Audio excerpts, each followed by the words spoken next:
नमस्कार मंडळी, आज पुन्हा आलोत आम्ही तुमच्या समोर व्हिडिओ घेऊन।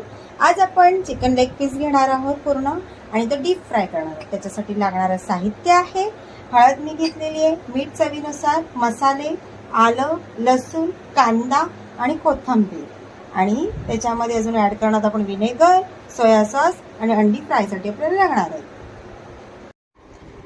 आता कोथिंबीर, आलं, लसूण आपण वाटून घेणार आहोत मिक्सरमध्ये चांगली पेस्ट करून घेणार आहोत।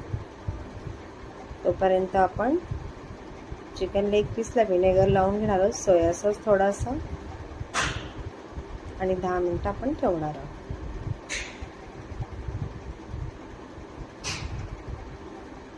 फ्राय करण्यासाठी आपण जो अंड्यातला व्हाईट गर आहे तो घेणार आहोत,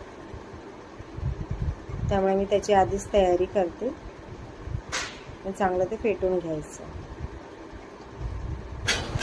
मसाले तयार करून घेऊया आपण। तोपर्यंत मी लाल मसाला घेतलाय, मीठ घेतले, हळद आणि आपण जे वाटण केले ते सर्व एकत्र करून घ्यायचं आहे आणि 10 मिनिटं झाल्यानंतर लेग पीसला चांगलं लावून घ्यायचं। लावून झाल्यानंतर सुद्धा 5 मिनिटं आपल्याला असंच ठेवायचं आहे। त्यानंतर एका पातेल्यात लवंगाची फोडणी देऊन एक कांदा घालायचा आहे आणि चिकन लेग पीस चांगला थोडंसं पाणी घालून शिजवून घ्यायचं। कमीत कमी 10 मिनिटं शिजत ठेवायचं आपल्याला, कारण फ्राय केल्यानंतर तो आतमधून थोडाफार कच्चा राहू नये म्हणून आपण तो आधी शिजवून घेणार आहोत। पाहू शकता तुम्ही छान असा शिजलेला आहे। थोडंसं पाणी सुटलेलं आहे, ग्रेव्ही झालेली आहे थोडी पातळ। आता हे थंड करत आपल्याला ठेवायचं आहे। थंड झाल्यानंतर कॉर्नफ्लोअर